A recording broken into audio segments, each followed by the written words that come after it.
Democracy में differences होना healthy sign है। और जिस तरह से बीजेपी के अंदर दो लोगों की हुकूमत है, लेकिन अंदर से लोग बड़े असंतुष्ट है। और एनडीए के जो धड़े थे, चाहे अकाली दल हो, शिवसेना हो, जनता दल यू हो, उसको इन्होंने खत्म कर दिया, क्योंकि डिफरेंसेस को और कॉन्फ्लिक्ट को अलाउ नहीं करते, जबकि डेमोक्रेसी में मस्ट है।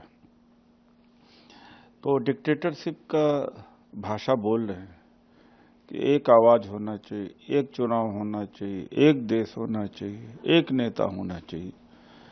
ये डेमोक्रेसी नहीं, ये राजतंत्र है। तो टीएमसी और कांग्रेस में डिफरेंसेस न होते तो दो अलग दल क्यों होते? वो दो अलग दल हैं, इसलिए मतभेद तो होना ही है। विचारों का मतभेद हो सकता है, या संगठनात्मक ढांचा उनका अलग है, हमारा अलग है। तो प्रधानमंत्री जी को एक आवाज चाहिए, सारी लोगों को पांव के तले दबा देना चाहते हैं।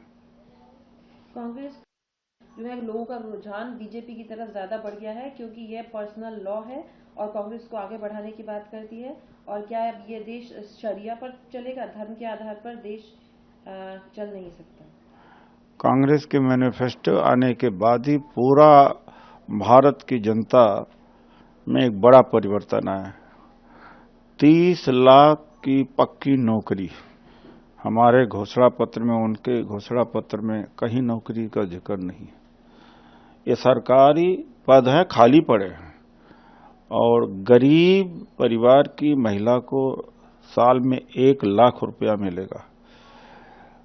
शिक्षित बेरोजगार युवा को साल में 1 लाख रुपया मिलेगा। किसानों को कर्ज माफी और एमएसपी मिलेगी। महंगाई कम करने की बात है, जाति जनगणना की बात है। इन चीजों का कहीं दूर दूर तक जिक्र नहीं है बीजेपी के मैनिफेस्टो में। बीजेपी इसीलिए परेशान बहुत है। तो कभी मुस्लिम लीग की बात, अरे युवा न्याय देना, महिला न्याय देना, दलित पिछड़ों आदिवासी की भागीदारी की बात करना, ये कहां से मुस्लिम लीग की बात आई? बीजेपी को सूझ नहीं रहा कि हमला करे तो करे कैसे इंडिया गठबंधन और कांग्रेस के ऊपर।